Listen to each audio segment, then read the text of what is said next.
All right, let's give you a picture of what the situation looks like in KZN. Workers affiliated to Nehawu are still pressing on with the strike despite the threats of legal action from the government. Let's speak now to our reporter, Nobuhle Modise. Nobuhle, good morning to you. Whereabout are you? And in Gauteng, we're talking about hospitals in hotspot areas that have basically returned to normal. In Durban, how's the picture looking? A completely different picture this side. At the moment, I'm at the Langalibalele Street, which is just down the road from the Provincial Legislature building. And we know that today the Finance MEC, Peggy Nkonyeni, will be tabling the 2023-24 medium-term expenditure framework budget.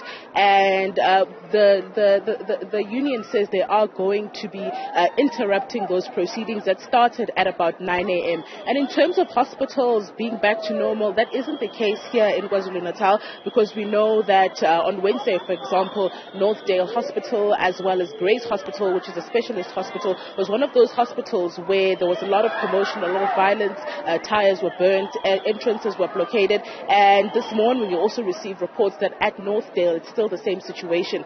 But workers are convening here at Langalibalele Street. All of them are coming from different parts of the province so that they can then march to the legislature, which is just ahead of me, which is about 250 meters from here. But let me bring in the regional secretary that I've been chatting to all through the time that we did start, speaking about these protests. And I've been speaking to him a lot this week about what's been happening. And I just need him to explain to me what today is going to entail. I understand that they will be disturbing those proceedings at the legislature. What else is meant to happen? No, thank you very much. What is going to happen today? I think it's at day 5, of our strike. And this day forms part of our strike. We are marching towards legislature where the MEC of Finance will be addressing the province on the budget vote. So what is going to happen there? We decided to invite the members because we are invited as well there. So because we know that our government is not listening to us, we decided to also invite the workers to go there and listen to those people because they are very stubborn. So this is what's going to happen. We are not intending to disturb the budget vote. It's just that we want the workers to be there. There are so many memorandums that we have submitted to the different departments here before. We want the answers now. We are not going to submit the new memorandum. We want the answers. And then yesterday, Mazu, you spoke about the fact that the bargaining council was meeting with government to discuss a way forward.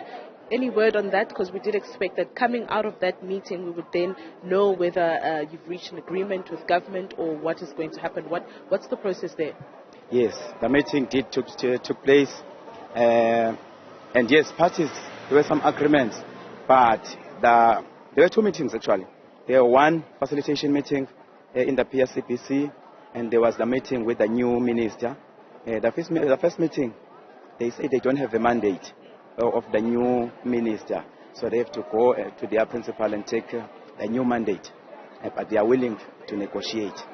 Then they said, no problem. On the second meeting, they said, the new minister said, no, they will meet at 7 o'clock last night.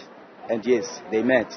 So we are still waiting for the response from that meeting. Because even there was a framework that was crafted yesterday.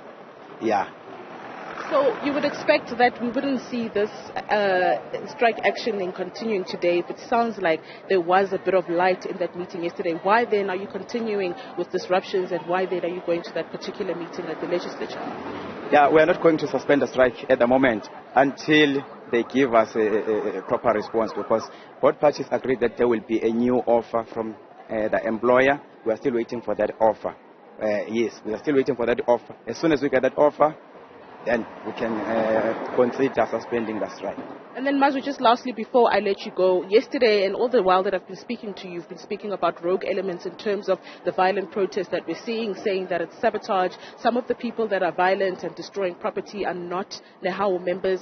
Do you still stand by this point, even though we as Newzroom Afrika, we've been camping outside some of the hospitals and we've seen members, destroying property and assaulting doctors, but you say that this is not the case and these are rogue elements and these are acts of sabotage? Do you still stand by that point? We still stand by that, and we decided to enforce our shop stewards who will serve as our security on our side, to see who is part of Nehawu, who is not part of Nehawu, because we always educate our shop stewards and members about the importance of public sympathy during this time.